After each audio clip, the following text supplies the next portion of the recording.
దేవుని వాక్యాన్ని మనందరం విందాం. పరిశుద్ధ గ్రంథాలు తెరిచి కీర్తనల గ్రంథము 2వ కీర్తన 7వ వచనాన్ని చదువుకుందాం. దయచేసి 7-8 వచనాలు 7-8 వచనాలు చదువుతున్నాం. కీర్తనల గ్రంథం 2వ కీర్తన 7-8 వచనాలు. కట్టడలను నేను వివరించెదను. యెహోవా నాకు ఇలాగు సెలవిచ్చెను. నీవు నా కుమారుడవు. నేడు నిన్ను కనియున్నాను. నన్ను అడుగుము. చూడండి 8వ వచనం, నన్ను అడుగుము. జనములను నీకు స్వాస్థ్యముగాను భూమిని దిగంతముల వరకు సొత్తుగాను ఇచ్చెదను. ఈ మాట అందరూ నాతో చెప్పాలి. చర్చిలో ఉన్నవారు అందరూ కూడా ఈ మాట నాతో చెప్పండి. నన్ను అడుగుము, నేను ఇచ్చేదను. ఎవరంటున్నారు ఈ మాట? దేవుడు. నేను కాదు, నన్ను అడగండి. నేను కాదు కదా, ఎవరు? దేవుడు కదా. నన్ను అడుగుము, నేను నీకు ఇచ్చేది. మనుషులు కూడా ఇవ్వచ్చేమో కానీ అవి తాత్కాలికమే, కొంతవరకు మాత్రమే మనుషులు ఇవ్వగలరు ఏదైనా సరే. కానీ శాశ్వతమైన దీవెనలు, శాశ్వతమైన ఆనందం, శాశ్వతమైన పరిష్కారం దేవుడు మాత్రమే మనకు ఇవ్వగలడు. కీర్తన గ్రంథంలో అమూల్యమైన ఆధ్యాత్మిక సంపద దాగి ఉంది. There is a lot of spiritual treasure in the book of psalms. కీర్తనలు అనే ఈ గ్రంథాన్ని దేవదేవుడు అనేక మంది భక్తులను ప్రేరేపించడం ద్వారా వ్రాయించారు. బైబిల్ ఎప్పుడు కూడా 2 విధాలుగా వ్రాయబడిందని చెబుతున్నాను కదా, మీరు గమనిస్తున్నారు ఈ మాటలు. Bible was return in 2 ways. అందులో మొట్టమొదటిది డివైన్ ఇన్స్పిరేషన్, దేవుని ప్రేరేపణ. అందరూ చెప్పండి, దేవుని ప్రేరేపణ ద్వారా బైబిల్ రాయబడింది. రెండవది డివైన్ రెవల్యూషన్, దేవుని ప్రత్యక్షత ద్వారా బైబిల్ రాయబడింది. కీర్తనల గ్రంథంలో దేవుని ప్రేరేపణ ద్వారా రాయబడిన విషయాలు చాలా మనం చూస్తున్నాం. అయితే మానవుడు తాను ఎరుగని విషయాలను దేవుని నుండి ప్రత్యక్షతలు పొందుకొని, ఇట్స్ ఆల్ అబౌట్ రెవల్యూషన్, దేవుడిచ్చిన ప్రత్యక్షత. ఫర్ ఎగ్జాంపుల్, ప్రకటన గ్రంథాన్ని మనం చూస్తే దేవుడు అనుగ్రహించిన ప్రత్యక్షత అనే మాట అక్కడ రాయబడి ఉంటుంది. అనగా దేవుడు యోహాను భక్తుణ్ణి, శిష్యుడైన యోహాను గారిని దేవుడు ప్రేరేపించి తన ప్రత్యక్షతలు అనుగ్రహించి ప్రకటన గ్రంథాన్ని రాయించారు. ఇలా బైబిల్ గ్రంథాన్ని 2 విధానాల్లో మనం చూస్తాం. ఒకటి దేవుని ప్రేరేపణ, రెండవది దేవుని ప్రత్యక్షత ద్వారా బైబిల్ రాయబడింది. భక్తులు అనేక మంది దేవుని ద్వారా ప్రేరేపించబడి కీర్తన గ్రంథాన్ని రాశారు. మీలో ఎంతమంది కీర్తన గ్రంథాన్ని చదువుతున్నారో లేదో కానీ ప్రతిరోజు ఉదయాన్నే లేచిన తర్వాత కీర్తన గ్రంథం చదువుకోవడం ద్వారా దేవుని మనం ఎలా ఆరాధించగలమో, దేవుని ఎలా మనం స్తుతించగలమో, ఎలా సన్నుతించగలమో చాలా విషయాలు మనం నేర్చుకోవచ్చు. ప్రపంచంలో చాలామంది గొప్ప గొప్ప వ్యక్తులు అనేక మంది బైబిల్ చదవడం ద్వారా దేవుని పొందిన వారని తమ సాక్ష్యాల ద్వారా వారు తెలియజేశారు. ఫర్ ఎగ్జాంపుల్, జాన్ మిల్టన్ అనబడే ఒక కవి ఇంగ్లాండ్ దేశంలో ఉండేవాడు. షేక్స్పియర్ తర్వాత అంతటి పేరు తెచ్చుకున్న కవి జాన్ మిల్టన్. ఇక్కడ చాలామందికి జాన్ మిల్టన్ రాసిన 2 ప్రాముఖ్యమైన విషయాలు, లేదా అతను రాసిన 2 ప్రాముఖ్యమైన అంశాలు మీకు తెలిసినవే. అందులో ఒకటి ప్యారడైజ్ లాస్ట్ అని, జెనసిస్ చాప్టర్ 3ని బేస్ చేసుకుని ఒక చక్కని ప్యారడైజ్ లాస్ట్ అనే పద్యాన్ని రాశాడు. ఆ తర్వాత ప్యారడైజ్ రీగెయిన్డ్ అనే మరొక అంశాన్ని రాసుకుంటూ వచ్చాడు, పరదేశ్ మరల అనుగ్రహించబడిందని. అలాంటి జాన్ మిల్టన్ ఒక సందర్భంలో అంటాడు, నేను ప్రతిరోజు బైబిల్ చదవడానికి కారణం ఏంటంటే, we do not see any other better songs than psalms in the Bible అంటాడు. బైబిల్ గ్రంథంలో రాయబడిన కీర్తనల కన్నా అత్యుత్తమైన కీర్తనలు, పాటలు ప్రపంచంలో మనకి ఎక్కడా దొరకవని. ఎందుకు ఆ మాట అనాల్సి వచ్చింది? అంత గొప్ప కవి, ప్రపంచం పొగుడుతున్న కవి బైబిల్ గ్రంథం దగ్గరికి వచ్చేసరికి బైబిల్లో రాయబడిన కీర్తనలు ఇంకా ప్రపంచంలో ఎక్కడ మనకు దొరకవు. ఎంత అద్భుతమైన శ్రేష్టమైన కీర్తనలను ఎందుకు చెప్పగలిగాడంటే, కీర్తనలు దేవుని ఆత్మ ద్వారా ప్రేరేపించబడిన దైవజనులు రాశారు. అయితే అందులో చాలా కీర్తనలు దావీదు భక్తుడు రాశారు, మిగతా కొంతమంది రాసుకుంటూ వచ్చారు. 2వ కీర్తన దగ్గరికి వచ్చేసరికి ఇందులో ఎంఫసిస్ చేయబడిన మాట ఏంటంటే, మీరు కుమారుని ముద్దు పెట్టుకొనుడి. అనగా ఈ లోకానికి కుమారుడుగా అనుగ్రహించబడిన యేసుక్రీస్తు ప్రభువును అంగీకరించాలనే మాట క్రీస్తు పూర్వం 1000వ సంవత్సరంలోనే ఈ కీర్తన గ్రంథంలో 2వ కీర్తనలో మనం చూస్తున్నాం.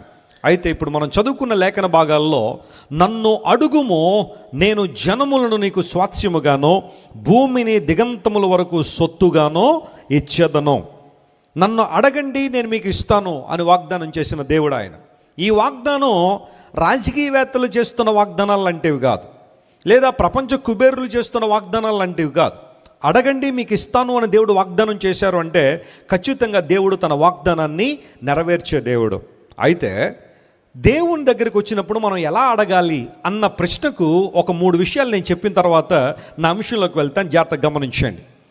When God says ask me and how can we ask him, దేవుడు నన్ను అడగండి అని చెప్పాడంటే మనం ఎలా అడగాలి, ఎలా అడిగితే దేవుని మనం పొందుకుంటాం, ఎలా అడిగితే దేవుడు మనం అడిగిన వాటిని ఇస్తాడు.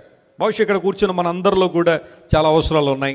ఇన్ఫ్యాక్ట్ దేవుని దగ్గరికి వచ్చేది కూడా దేవుని సన్నిధిలో మనం ప్రార్థన చేసినప్పుడు దేవుడు మన ప్రార్థన ఆలకిస్తాడనే నమ్మకంతో, నిశ్చయంతో మనం వస్తున్నాం.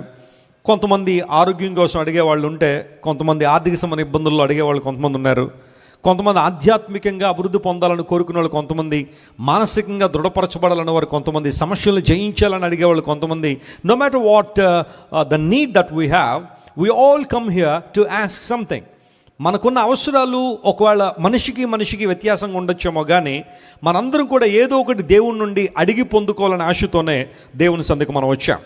అయితే దేవుణ్ణి ఎలా అడగాలి అన్న ప్రశ్నను మనం వేసుకుంటే 3 అంశాలు నేను చెప్పి ఆ భాగంలో మనం కొంచెం ముందుకెళ్దాం, గమనించండి. మొట్టమొదటిగా యాకోబు పత్రిక 4వ అధ్యాయము 3వ వచనం మనం చదువుతున్నాం.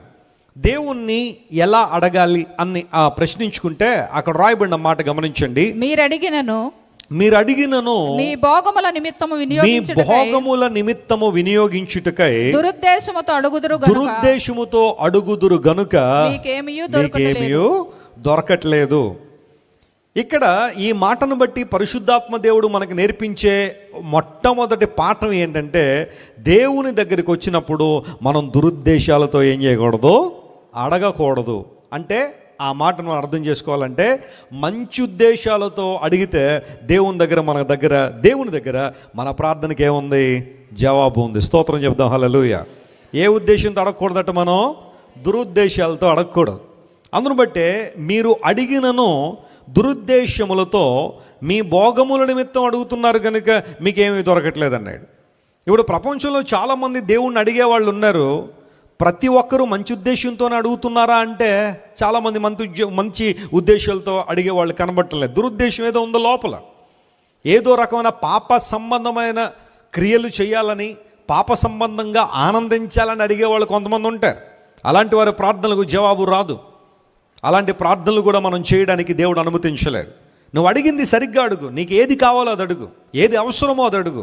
నీ ఆధ్యాత్మిక స్థితి డెవలప్ అవునట్లుగా, నీ ఆధ్యాత్మిక స్థితి ఉన్నతమైన స్థితిలోకి వచ్చినట్లుగా నువ్వు అడగాలి, కానీ దురుద్దేశాలతో అడగడానికి వీలు లేదు అని బైబిల్ చాలా స్పష్టంగా తెలియజేస్తూ ఉంది. ఆత్మీయ తండ్రి గారు చాలా చక్కని ఉపమానాలు చెబుతూ ఉంటారు. ఒకసారి ఒక యవనస్తుడు ఇలా ప్రార్థన చేస్తున్నాడు, దేవుని సందుకు వచ్చి, ప్రభువా నేను దొంగతనంకు వెళుతున్నాను, దొరికినచో నీకు దశంభాగం ఇచ్చుకుందును అని ప్రార్థన చేశాడట. నువ్వు వెళ్తాను దొంగతనానికి, ప్రార్థన చేశాడట దానికి, నేను దొంగతనానికి వెళుతున్నాను ప్రభువా నువ్వు నాకు ఏం చేయాలా, సహాయం చేయాలని. సరే వెళ్ళాడు, ఏదో తన చేతి వాటాన్ని బట్టి ఏదో దొరికింది. మధ్యరాత్రి పట్టుకుని వచ్చాడట దేవుని సన్నిధిలోని, దేవుని మందిరానికి వచ్చాడట. పాస్టర్ గారు అప్పుడే ఎక్కడో మీటింగ్కి వెళ్ళి వచ్చి వాకింగ్ చెప్పి బాగా అలిసిపోయి నిద్రపోదామని చెప్పి ఆయన పడుకున్న సమయంలో గట్టి కొడుతున్నాడు డోరు. ఎవరు వచ్చిందని చూస్తే తలదించుకుని, అయ్యగారు కానుక తీసుకోండి అన్నాడు. కానుక ఇప్పుడైతే ఆదివారం అవ్వచ్చు కదా, నువ్వు దేవుని మందిరానికి వచ్చి ఏంటి సంగతి, అసలు ఎవరో తల పైకెత్తంటే అప్పుడు పైకెత్తి చూపించాడు ఈ వ్యక్తి. అయ్యగారు నాకు దొరికిన దానిలో దశంభాగం ఇద్దాం అనుకున్నాడు, తీసుకోండి అన్నాడట. అక్కర్లేదు బాబు, నీ దశంభాగం అక్కర్లా, నువ్వు ఇచ్చి ఆ కానుక అక్కర్లా. నీ జీవితం మారాలని దేవుడు ఆశిస్తున్నాడు, నీ బ్రతుకు మారాలని దేవుడు కోరుకుంటున్నాడు. క్రైస్తవ్యంలో ఈ ఫెసిలిటీ లేదు. నువ్వు చేసిన పాపాలను పుణ్యంతో కప్పేసే ఫెసిలిటీ ఇక్కడ లేదు. నీ హృదయాన్ని దేవుడు ఆశిస్తున్నాడు. నీ బ్రతుకు మారితే దేవుడు ఆనందిస్తాడు. ఒక్క పాపి విషయంలో దేవుడు ఏం చేస్తాడట, రక్షణ పొందినప్పుడు ఆనందించువాడు ఆయన. అందులో నీ బ్రతుకు దేవునికి ఈ బాబు అక్కర్లేదని చెప్పి పంపించేశాడు. ఎందుకు మాట చెబుతున్నాను తెలుసా, కొంతమంది పరీక్షలు రాసేటప్పుడు, ప్రభువా పరీక్ష రాస్తున్నాను, కొంచెం అందరూ నాకు ఏం చేయాలా, సహాయం చేసేయాలి. సహాయం అంటే అర్థం ఏంటనమాట, ఒక్కొక్కళ్ళు ఒక పేపర్ ఇచ్చేస్తూ ఉండాలి అమ్మగారికి. అవి చూసేసి రాసేసి థ్యాంక్ గాడ్ దేవుడు నాకు చాలా సహాయం చేశారు. అదే ఆ దేవుడు సహాయం చేశారు. కొంతమంది స్లిప్పులు పెడతా ఉంటారు పరీక్షలు రాసేటప్పుడు. ఇప్పుడు స్టార్ట్ అవుతున్నప్పుడు మార్చి నెలలో ఫుల్ ఎగ్జామ్స్. కొంతమంది పరీక్షల్లో ఏ ప్రశ్నకు ఏ సమాధానం రాయాలా అని ఆలోచన చేసి చదివాళ్ళు కొంతమంది ఏ ప్రశ్నకు ఆన్సర్ ఎలా స్లిప్ పెట్టాలని చూసేవాళ్ళు కొంతమంది. ఓ పాస్టర్ గారు అబ్బాయి ఉన్నాడు, పేరు చెప్పను కానీ ఆయన కూడా ఇంతేనట. ఎగ్జామ్ రాసేటప్పుడు స్లిప్పులు పట్టుకెళ్ళిపోయాడట. పట్టుకెళ్ళి సిన్సియర్గా ప్రార్థించాడు, ప్రభువా నీ దైవశూరుని కుమారుడు ప్రభువా, నేను స్లిప్పు తెచ్చాను, నేను ఎవరికి దొరకకుండా నువ్వేం చేయ ప్రభువా సహాయం చేయమని ప్రార్థన చేసేవాడట. అదేంటో అలా ప్రార్థన చేసే రోజునే దొరికేసేవాడట, పట్టేసుకునేవారట. అలాంటివా నువ్వు చేయాల్సిన పని? కొంతమంది ట్రైన్లో టికెట్లు కొనకుండా ఎక్కేసి ప్రభా టీసీ గారు రాకుండా సహాయం చేయ ప్రభు. బస్సులో టికెట్లు కొనకుండా ఎక్కేసి వాళ్ళు చూడకూడదు వీళ్ళు చూడకూడదు అనుకునే పరిస్థితుల్లో కొంతమంది ఉంటారు. ఇప్పుడు తెలంగాణలో అందరికీ ఫ్రీ అనుకోండి స్త్రీలకి, ఇప్పుడు ఆ బాధలన్నీ పోయినాయి స్త్రీలకి. దురుద్దేశాలతో అడిగే ఏ వ్యక్తి కూడా దేవుని నుండి పొందుకోడు అని బైబిల్ సెలవిచ్చింది. ఎందుకోసం మీరు మీ భోగల నిమిత్తం అడుగుతున్నారో, పాపేచ్ఛలు నెరవేర్చుకోవడానికి అడుగుతున్నావేమో, నీ శరీర ఆశలు నేత్రాశలు జీవపు డంబాన్ని నెరవేర్చుకోవడానికి దేవుని సహాయాన్ని కోరుకుంటున్నావా? God will never help you in that. దేవుడు ఎప్పుడు నీకు ఆ విషయంలో సహాయం చేయడు. ఒక మంచి విషయం అడుగు దేవుణ్ణి. నీవు ఆధ్యాత్మికంగా అభివృద్ధి పొందడానికి వీలుగున్నట్లుగా, ప్రభువా నేను విశ్వాసంలో అభివృద్ధి పొందాలని కోరుతున్నానయ్యా, నేను ప్రేమలో అభివృద్ధి పొందాలని కోరుతున్నాను, నీ కాడిని మోయడానికి కావాల్సిన శక్తి నాకు దయచేయండి, నీ కొరకు నిలబడడానికి కావాల్సిన సామర్థ్యం నాకు ఇవ్వండి అయ్యా, పరిశుద్ధతలో ఎదగడానికి కావాల్సిన కృప దయచేయండి ప్రభువా, సంఘ క్షేమాభివృద్ధి కొరకు పాటుపడే కృప నాకు దయచేయండి అయ్యా, నీ రాజ్య విస్తరణలో నా సామర్థ్యాన్ని వినియోగించినట్లుగా నాకు అవకాశాలు దయచేయండి ప్రభువా. ఇలాంటి ప్రార్థనలు చేద్దాం దేవుని సన్నిధికి వచ్చి. దేవుడు ఖచ్చితంగా ఆ ప్రార్థనకి ఏమిస్తాడు? ఆయన జవాబిస్తాడు. దురుద్దేశాలతో అడగకూడదు. నన్ను అడుగుమో ఇచ్చేదను అని దేవుడు వాగ్దానం చేస్తే ఏమిస్తాడు అనగా, దురుద్దేశాలతో అడిగేవారు పొందుకోరు, మంచి ఉద్దేశాలతో అడిగేవారు దేవుని నుండి పొందుకుంటారని బైబిల్ సెలవిచ్చింది. రెండో మాట దగ్గరికి వస్తే, ఎఫెసీయులకు రాసిన పత్రిక 3వ అధ్యాయం 20వ వచనం మనం చదివితే ఒక చక్కని మాట అక్కడ రాయబడింది. Ephesians chapter 3 and verse 20. కార్యసాధకమైన మనలో కార్యసాధకమైన తన శక్తి చొప్పున, ఎవరి శక్తి చొప్పున? తన శక్తి చొప్పున మనము అడుగు వాటన్నిటికంటేనో ఊహించు వాటన్నిటికంటేనో అత్యధికముగా చేయగల శక్తి గల దేవునికి క్రీస్తు యేసు మూలముగా. చాలండి, ఇక్కడ రాయబడిన మాట తన శక్తి చొప్పున మనం అడుగు వాటన్నిటికంటేనో ఊహించు వాటన్నిటికంటేనో అత్యధికంగా చేయగల దేవుడు. రెండో మాట చెబుతాను, దేవుని శక్తిని గ్రహించి మనం అడగాలి. Praise the Lord. ఎవరి శక్తిని గ్రహించి అడగాల? ఇప్పుడు ఫర్ ఎగ్జాంపుల్ బిల్ గేట్స్ గారు మీ ఇంటికి వచ్చారు అనుకోండి. ఇప్పుడు మీరు ఆరాధన అయిపోయిందగానే ఇంటికి వెళ్ళేసరికి బిల్ గేట్స్ గారు మీ ఇంటికి వచ్చారనుకోండి, అమ్మా ఏమన్నా అడుగమ్మా అంటే ఏమడుగుతారు మీరు బిల్ గేట్స్ గారిని? ఒక 5 రూపాయలు కొంచెం హెల్ప్ చేయండి అని అడుగుతారు ఎవరైనా? అలా అడిగితే ఆయన ఏమంటాడు? ఆయన అమ్మా నన్ను అంతేనా అడిగేది 5 రూపాయల? అప్పుడప్పుడు మా ప్రశస్త నా దగ్గరికి వచ్చి డాడీ డాడీ డాడీ నేనంటే బాగా ఇష్టం అంటది. ఇష్టమేనమ్మా నువ్వు అంటే చాలా ఇష్టం నాకు. నిజం చెప్పు డాడీ అంటది. నిజమేనమ్మా నువ్వు అంటే చాలా ఇష్టం. మరి నేను ఒకటి అడుగుతాను చేస్తావన్న. నువ్వు అడుగు, నేను చేయకపోతే అప్పుడు కదా అడుగంటే 2 రూపాయలు ఇవి డాడీ అంటది. మీరు ఎలా నవ్వారో అలాగే నవ్వుతారు నేను కూడా. ఎందుకంటే నా దగ్గరికి వచ్చి 2 రూపాయలు అడిగినప్పుడు కొంచెం నవ్వుగానే ఉంటుంది. ఎందుకంటే తన సామర్థ్యం ఏంటంటే 2 రూపాయలు ఉంటే చాలా నా ఆలోచన. నువ్వు ఎప్పుడైనా దేవుని దగ్గరికి వచ్చినప్పుడట ఆయన స్థాయిలో అడగాలి. స్తోత్రం చెప్పండి, హల్లెలూయా. ఏలియా అదే స్థాయిలో అడిగాడు. 3.5 సంవత్సరాలు వర్షమైనా మంచు అయినా మన వంటి స్వభావం కలిగిన ఏలియా దేవుని దగ్గరికి వచ్చి అడిగాడు, ప్రభువా 3.5 సంవత్సరాలు ఆకాశాన్ని మూసాయి, ఈ ప్రజలు నీ ప్రేమను అర్థం చేసుకోవట్లేదు. వర్షం ఇచ్చేవాడువు నీవు, పంటలు పండించేవాడువు నీవు, ఋతువులను వాటి క్రమాల్లో ఇచ్చేవాడువు నీవు, ఆ మేలు చేస్తుంది నీవు, కానీ వీరు మహిమ ఎవరికి ఇస్తున్నారు తెలుసా? బయలుదేవతకి ఇస్తున్నారు. బయలుదేవత కనికరించకపోతే వర్షాలు పడవు, బయలుదేవత కనికరించకపోతే పంటలు పండట్లేదని మేలు పొందుకుంటుందేమో నీ దగ్గర, మహిమిస్తుందేమో బయలు దగ్గర. కాబట్టి ఆకాశాన్ని మూసే ప్రభు అని ప్రార్థన చేశాడు ఏలియా. దేవుడు ఆకాశాన్ని మూసిన తర్వాత 3.5 సంవత్సరాల తర్వాత మరలా ఏలియా ప్రార్థన చేశాడు, ప్రభువా మరలా వర్షం కావాలని ప్రార్థన చేసినప్పుడు అరచెయ్యంత మేఘం కనబడిందంట ఏలియాకి. అలా కనబడడంతోనే ఏలియా దేవుని సన్నిధిలో ప్రార్థన చేస్తుండగా గొప్ప వర్షాన్ని దేవుడు కుమ్మరించాడు. స్తోత్రం చెప్దాం హల్లెలూయా. whenever you come to the presence of God, ask God sized miracles అన్నాడు ఒక ఆయన. దేవుని స్థాయికి సంబంధించిన ఆశ్చర్యకారాలను అడుగుదాం అన్నాడు. అందును బట్టే మొట్టమొదటిగా మనం దురుద్దేశాలతో అడగకూడదు, మంచి ఉద్దేశాలతో అడగాలి. రెండవది దేవుని శక్తిని గుర్తించి మనం అడగాలి అని బైబిల్ సెలవిచ్చింది. మూడో మాట దగ్గరికి వద్దాం. చూడండి, మూడో మాట దేవుని ఎలా అడగాలంటే మాటి మాటికి అడగమన్నాడు బైబిల్లో. లూకా సువార్త 11వ అధ్యాయం 8వ వచనం దగ్గరికి రండి. లూకా సువార్త 11వ అధ్యాయం 8వ వచనం మనం చదివితే అందులో ఈ మాట స్పష్టంగా మనం చూస్తున్నాం. అతడు తన స్నేహితుడైనందున లేచి ఇయ్యకపోయినను అతడు సిగ్గుమాలి మాటి మాటికి అడుగుట వలన లేచి అతనికి కావలసినవన్నీ ఇచ్చునని మీతో చెప్పుచున్నాను. చూడండి, యేసు ప్రభు ఇక్కడ 3 స్నేహితుల గురించిన ఉపమానం చెప్పారు. ఆయన 3 స్నేహితులు ఉన్నారు. అందులో ఒక స్నేహితుని దగ్గరకట ఒక ఆయన అర్ధరాత్రి వచ్చాడట. ఏ సమయంలో వచ్చాడు? అర్ధరాత్రి వచ్చి ఏమడుగుతున్నాడంటే నాకు 3 రొట్టెలు కావాలని అడిగాడు. 3 రొట్టెలు. I need 3 loaves of bread. ఎప్పుడు వచ్చాడు? అర్ధరాత్రి వచ్చాడు. ఇప్పుడు అర్ధరాత్రి వచ్చి అడిగాడు కాబట్టి ఆ స్నేహితుడు ప్రయాణ మార్గంలో వచ్చి ఉన్నాడు. అతని దగ్గర ఏమీ లేదని చెప్పిన ఎడల అతడు మాటికి అడగడం వలన అతను పొందుకున్నాడని. ఈ 3 స్నేహితుల యొక్క ఉపమానం ఎలా ఉండదంటే, ఒక ఆయన వచ్చి ఒక స్నేహితుడిని అడుగుతాడు, అతని దగ్గర లేవు కాబట్టి అతడు మరొక స్నేహితుని దగ్గరికి వచ్చి అడుగుతాడు, నాకు స్నేహితుడు వచ్చాడు రొట్టెలు కావాలని. ఈ ఫైనల్గా అడగబడుతున్న ఆ వ్యక్తి తన ఇంటిలో పిల్లలు నిద్రపోతున్నారు, అది సమయం కాదని తెలిసినప్పటికీ కూడా ఆ ఎదుట నిలబడిన వ్యక్తి మాటికి అడగడం వలన అతను కావలసినవన్నీ ఏం చేశారట? ఇచ్చి పంపించాడని. ఏ కాంటెక్స్ట్లో యేసుప్రభు ఈ మాట చెప్పారు అంటే, ఆ ఉపమానం చెప్పగానే యేసుప్రభు వాడిన మాట ఏంటో తెలుసా? ఆ క్రింద వచనం చదువుతున్నాం ఇప్పుడు చూడండి. లూకా సువార్త 11వ అధ్యాయం 9వ వచనం. అడుగుడి. అది ఆ మాట అండర్లైన్ చేసుకోండి. ఎటువలే అడగాలి మీరు కూడా, అటువలే.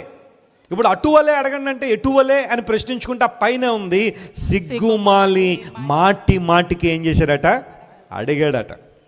అలాంటి అనుభవం మనలో ఉందా? ప్రార్థనలో కన్సిస్టెన్సీ ఉందా మనలో? మాటికి అడగగలుగుతున్నామా దేవుని దగ్గరికి వచ్చి? కొంతమంది ఒకసారి అడిగేసి ఇంకా అడిగేసి అని దులుపుకుని వెళ్ళిపోయే వాళ్ళు చాలామంది ఉన్నారు. అలా కాదట. మత్తయి సువార్త 7:7లో మాట ఉంటుంది, మనందరికి తెలుసు కదా. అడుగుడి మీకు, చెప్పాలి గట్టిగా, అందరూ చెప్పాలి. అడుగుడి మీకు, వెదకుడి మీకు, తట్టుడి మీకు. వాస్తవానికి మూల భాషలో రాయబడిన మాట ఎలా ఉంటుంది తెలుసా? అడుగుడి మీకు ఇయ్యబడునని ఆ డైరెక్ట్ వర్డ్ తెలుగులో రాశారు, కానీ మూల భాషలో పొందేంత వరకు అడగండి అన్నాడు. Praise the Lord. ఎప్పుడు దాకా అడగాలట? పొందేంత వరకు అడగాలి. ఒక ఆశీర్వాదం కోసం పోరాడుతున్నప్పుడు దేవుని సన్నిధిలో పొందేంత వరకు అడగమని దేవుని వాక్యంలో రాయబడింది. అటువలే మీరు కూడా అడగండి, మాటికి అడగండి. ఒకవేళ మాటికి మనుషులను అడిగితే వాళ్ళు ఇబ్బంది పడతారేమో, లేదా నేను తక్కువగా చూస్తారేమో, కానీ దేవుడు అలాంటి వాడు కాదు. మాటికి అడగడం ద్వారా దేవుడు మనకు సహాయం చేసే దేవుడు ఆయన. ఆ స్నేహితుడు తన బిడ్డలతో నిద్రిస్తున్న ఆ సమయంలో స్నేహితుడు మాటికి అడిగాడని చెప్పి లేచి తనకు కావాల్సిన ఇచ్చాడు. ఒక ఆర్డినరీ ఫ్రెండ్, ఒక సామాన్య స్నేహితుడే తన ఎదురుగా నిలబడిన తన స్నేహితుని కోసం ఆ టైంలో వచ్చినప్పటికీ కూడా అంత సహాయం చేయగలిగితే మన దేవుడు ప్రాణం ఇచ్చే స్నేహితుడు. దేవుడు నామమున స్తోత్రం కలుగును గాక. మన కోసం ప్రాణం పెట్టిన మంచి మిత్రుడు ఆయన. మాటికి అడగడం ద్వారా దేవుడు మనకు మేలు చేస్తాడు. చెప్పండి, దేవుడిని ఇప్పుడు అడగమన్నాడు కదా, ఎలా అడగాలి? ఫస్ట్ పాయింట్ చెప్పాను కదా, మనం దురుద్దేశాలతో ఏం చేయకూడదు, ఆయన్ని అడగకూడదు, మంచి ఉద్దేశాలతో అడగాలి. రెండవది, దేవుని శక్తిని గ్రహించి అడగాలి. అప్పుడు అడుగు వాటన్నిటికంటే, ఊహించు వాటన్నిటికంటే అత్యధికంగా చేయగలిగే సామర్థ్యం దేవునికి ఉంది. మూడవది, సిగ్గుమాలి మాటికి ఏం చేయాలట? దేవుని దగ్గరికి వచ్చినప్పుడు ఆయన ఎప్పుడూ మన ప్రార్థన త్రోసివేయడు కాబట్టి ఆయన పాదాలు పట్టుకుని గోజాడాలి, అడగాలి. ఇలాంటి విశ్వాసపు జీవితంలో నీవు నేను ఎదగాలని ప్రభు కోరుతున్నాడు. ఇలాంటి విశ్వాస అనుభవాల్లో మన ఆధ్యాత్మిక జీవితాలు ఉండాలని దేవుడు ఆశిస్తున్నాడు. నన్ను అడుగుమో నేను ఇచ్చేదను. ఇప్పుడు లేఖనాల నుంచి, పాత నిబంధన నుంచి ఒక వ్యక్తిని, నూతన నిబంధన నుంచి ఒక వ్యక్తిని మీకు పరిచయం చేస్తాను. వారు అడిగింది ఎలా పొందుకున్నారో, ఏమడిగారో వాటిని ఆలోచన చేసి మనం ముగింపులోనికి తీసుకొద్దాం. యెహోషువ గ్రంథం 15వ అధ్యాయం దగ్గరికి రండి. పాత నిబంధనలో నేను ఎన్నుకున్న వ్యక్తి యెహోషువ గ్రంథం 15వ అధ్యాయం 18వ వచనం చదవండి ఒకసారి. The book of Joshua chapter 15 and verse 18. మరియు ఆమె తన పెనిమిటి ఇంటికి వచ్చినప్పుడు తన తండ్రిని ఒక పొలము అడుగుమని అతనిని ప్రేరేపించెను. ఆమె గాడిదను దిగగా కాలేబు ఆమెను చూచి నీకు ఏమి కావాలనని ఆమెను అడిగెను. అందుకు ఆమె నాకు దీవెన దయచేయుము, నీవు నాకు దక్షిణ భూమి ఇచ్చి ఉన్నావు గనుక నీటి మడుగులను నాకు దయచేయము అనగా అతడు ఆమెకు మెరక మడుగులను పల్లపు మడుగులను ఇచ్చెను. నన్ను అడుగుము ఇచ్చెదను అన్నాడు కదా. ఇక్కడ అక్స అడిగింది, తన తండ్రి ఏం చేశాడు? ఇచ్చాడు. స్తోత్రం చెప్దాం ఒకసారి. పాత నిబంధన గ్రంథంలో చాలామంది ఆదర్శవంతమైన ప్రజలు ఉన్నారు. వారిని మనం ఫాలో అవ్వగలం, వారిని మనం మాదిరిగా పెట్టుకోగలం. అందులో అక్స అను ఈ యవనస్తురాలు ఒక ఆమె, కాలేబు గారి కుమార్తె అక్స. అక్స అనే మాటకు యాంక్లెట్ అని అర్థం, అనగా కడియము అని అర్థం. కడియం అంటే ఇప్పుడు మన వేమగిరి దగ్గర ఉన్న కడియం అది కాదు. కడియం అనగానే కడిపులంగలో పూల చెట్లు గుర్తొస్తాయి మనకు కదా, అది కాదు. కడియం అంటే యాంక్లెట్, కాలికి పెట్టుకుంటారు కదా కడియం. మీరు కొన్ని ప్రాంతాలు వెళ్తే కొన్ని గ్రామాల్లో కొంతమంది కాళ్ళకు కడియాలు పెట్టుకుంటారు. కొన్ని రకాలైన జాతులు ఉంటారు. మనం కొంచెం ట్రైబల్ ఏరియాస్కి వెళ్ళామంటే వాళ్ళు కడియాలు ధరిస్తుంటారు కాళ్ళకి. కొంతమంది చేతులు కూడా పెట్టుకుంటారు, బ్రేస్లెట్ అంటారు. చేతికి పెట్టేదాన్ని ఏమంటారు? బ్రాస్లెట్ అంటారు. కాళ్ళకు పెట్టేదాన్ని యాంక్లెట్ అంటారు. ఆఫ్రికాలో కొన్ని తెగల మధ్యకి వెళ్ళిపోతే వారు రకరకాల ఆభరణాలు ధరించుకుంటూ ఉంటారు. రకరకాలైన పరిస్థితులు ఇవన్నీ మనం చూస్తుంటాం. ఆఫ్రికాలో ఒక తెగలోనట ఒక నమ్మకం ఏంటంటే, మెడ ఎంత పొడుగ్గా ఉంటే అంత బ్లెస్సింగ్ అట. అందరూ బట్టి ఏం చేస్తారో తెలుసా? పుట్టగానే ఆ మెడకి రింగులు తగిలిస్తూ ఉంటారు. ఆ రింగులు ఎంత టైట్గా ఉంటాయంటే ఆ మెడను సాగదీసి కొంతకాలానికి వాళ్ళ మెడలు అయిపోద్దంటే, జిరాఫీ మెడ ఉంటుంది చూసారా, అలాగే అయిపోద్ది. ఏంటమ్మా ఎంత మెడ ఉందో ఏంటి సంగతి అంటే, మెడ అంత ఎక్కువగా ఉంటే అంత బ్లెస్సింగ్ అని. కొంతమంది చెవులకు పెట్టుకునే వాళ్ళు కొంతమంది ఉంటారు. ఆ చెవి పెట్టే విధానం కూడా ఈ చెవికి రంధ్రం కొట్టి రింగ్ పెడతారు. అలా పెద్దవాడిని మళ్ళీ పెద్ద రింగ్ చేసి కొంతకాలానికి ఆ చెవి ఎంత అయిపోయేలాగా పెట్టుకుంటారండి కొంతమంది. కడియాలు ఆభరణాలు ధరించే వాళ్ళు చాలామంది. అక్స అనే మాటకు కడియం అని అర్థం. కాలు ఎక్కడ ఉంటుందో కడియం కూడా అక్కడే ఉంటుంది. ప్రైజ్ ది లార్డ్, హల్లెలూయా. అక్స తన తండ్రిని అడుగుతుంది, కాలేబు గారిని అడుగుతుంది. కాలేబు అడిగాడు, అమ్మ నీకేం కావాలో కోరుకో. అద్భుతమైన తండ్రి. బైబిల్ గ్రంథంలో ఒక మంచి ఫాదర్, ఒక మంచి డాటర్ని కనుక మనం పరిచయం చేసుకోవాలనుకుంటే కాలేబు అండ్ అక్స వాళ్ళిద్దరూ కూడా మంచి ఫాదర్ అండ్ డాటర్గా మనకు కనబడతారు. కాలేబు గారికి షెకినా గ్లోరియాకి వివాహం అయిన తర్వాత దేవుడు వారికి ప్రథమంగా కుమార్తెనిచ్చాడు. మా ఫ్యామిలీలో ఫస్ట్ 4G అనమాట, 4th జనరేషన్ ప్రభువుని తెలుసుకున్న వారిలో. స్టేసీ పుట్టిన తర్వాత రాజమండ్రిలోనే పుట్టిన తర్వాత పేరు పెట్టాలని అన్నప్పుడు కాలేబు గారు, నేను, గ్లోరియక్క, మా తల్లిదండ్రులందరూ కూడా ప్రార్థనాపూర్వకంగా దేవుని సన్నిధిలో కనిపెట్టినప్పుడు దేవుడిచ్చిన ప్రేరేపణ అక్స అని పెట్టమని. సో నా మేనగోడలకి అక్స అని పేరు పెట్టాం. కాలేబు గారికి కుమార్తె, బైబిల్లో అక్స, ఇక్కడ కూడా అక్స. అండ్ ఖచ్చితంగా చెప్పగలను, కాలేబు గారు తన కుమార్తెను బాగా ప్రేమిస్తారు. అక్సని చాలా చక్కగా ప్రేమిస్తారు. అన్ని విషయాల్లో ఆ కుమార్తె దేవుని సేవలో వాడబడాలని అన్ని విషయాల్లో కుమార్తెను తర్ఫీదు చేస్తూ ఉన్నారు. చాలా చక్కగా పాటలు పాడుతుంది. మీలో చాలామంది తెలుసు అక్స ట్రైఫీనా. తన తండ్రి దగ్గరికి వచ్చి అడుగుతుంది. తండ్రి అడిగాడు, అమ్మ నీకేం కావాలో కోరుకో, ఏం కావాలో అడుగు అంటే అవంటుంది, డాడీ నాకు దక్షిణ భూమి ఇచ్చి ఉన్నావు కదా, నాకు నీటి మడుగులు కావాలి అని అడిగాను. I want streams of water. నీటి మడుగులు కావాలి అన్న ప్రశ్న అన్న ఆశను అక్స వెల్లడి చేసింది.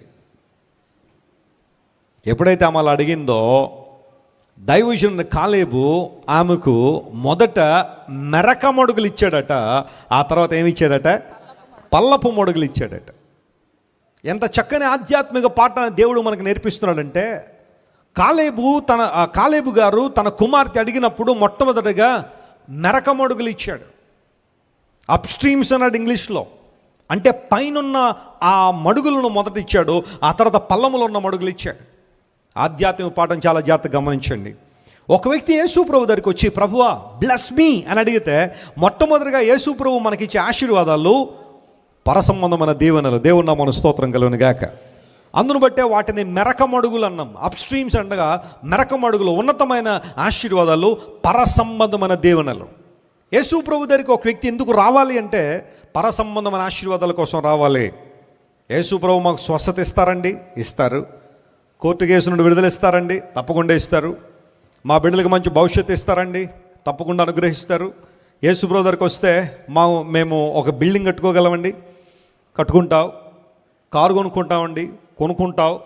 అన్ని దీవెనలు దేవుడు ఇవ్వడానికి సిద్ధమే. కానీ జాగ్రత్త వినండి, వీటన్నిటికన్నా నువ్వు పొందుకోవాల్సిన మరి కొన్ని ఆశీర్వాదాలు ఉన్నాయి. వాటినే స్పిరిచువల్ బ్లెస్సింగ్స్ అన్నారు, ఆధ్యాత్మిక ఆశీర్వాదాలు అన్నాడు.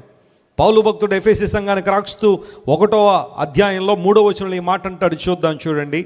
అందరూ పరిశుద్ధ గ్రంథాలు తెరవండి. ఎఫెసీలకు రాసిన పత్రిక 1వ అధ్యాయం 3వ వచనం చదివితే దానిలో ఈ మాట రాయబడింది, మన ప్రభు అయిన యేసుక్రీస్తు యొక్క తండ్రియగు దేవుడు స్తుతింపబడును గాక, ఆయన క్రీస్తునందు పరలోక విషయములలో, ఆ మాట అండర్లైన్ చేసుకోండి, పరలోక విషయములలో ఆత్మ సంబంధమైన ప్రతి ఆశీర్వాదము మనకు అనుగ్రహించెను. నమ్మిన వారు గట్టిగా దేవుని నామమున స్తోత్రం చెల్లిద్దాం. హల్లెలూయా.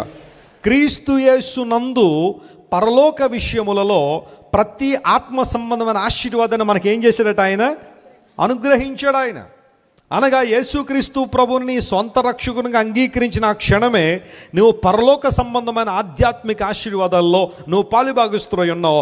అన్నిటికన్నా ప్రాముఖ్యంగా పరలోక సంబంధమైన ఆత్మీయ ఆశీర్వాదంలో మొట్టమొదటి అంశం ఏంటంటే మనము దేవుని రాజ్య వారసులుగా చేయబడ్డాం. ఒకప్పుడు మనందరం అంధకార సంబంధమైన రాజ్యానికి చెందినవారు. అంధకారం మన మీద ఏలుబడి చేసింది, చీకటి శక్తులు మన మీద ఏలుబడి చేశాయి, దురాత్మ శక్తులు మన మీద ఏలుబడి చేశాయి. దురాత్మ శక్తుల నియంత్రణలో, వాటి యొక్క నియంత్రణలో మనం జీవించిన వారం. కానీ ఎప్పుడైతే యేసుక్రీస్తు ప్రభువును మన సొంత రక్షణను అంగీకరించి మన హృదయాల్లో చేర్చుకున్నామో ఇప్పుడు మనం దేవుని రాజ్య వారసులుగా, ఆయన రాజ్య నివాసులుగా చేయబడ్డాం. ఆ విషయాన్ని నేను ఏం చెప్తానంటే, the moment when you accept Jesus as your personal savior, you have become the citizen of heaven. Praise the Lord. మనం పరలోక పౌరసత్వాన్ని పొందుకున్నాం. పరలోక పౌరసత్వం ఎంత అద్భుతమైన విషయం ఇది. ఇప్పుడు నేను భారతదేశంలో పుట్టాను అనుకోండి, ఏ దేశానికి పౌరుణ్ణి అవుతాను? నేను భారతదేశ పౌరుణ్ణి అయ్యాను. ఇప్పుడు నేను ఇండియన్, ఎక్కడికి వెళ్ళినా ఐఎమ్ అన్ ఇండియన్ అంటాను. నేను ఎందుకు ఇండియన్ అయ్యాను అంటే ఎక్కడ పుట్టాను? నేను భారతదేశంలో పుట్టాను కాబట్టి. అమెరికాలో పుట్టే వాళ్ళని ఏమంటారు? అమెరికన్ సిటిజన్ అంటారు కదా. ఇంకా కొంతమంది ఏరోప్లేన్లో పుడతారు, మరి వాళ్ళకి ఏం పెట్టాలా? చాలా రేర్ అనుకోండి.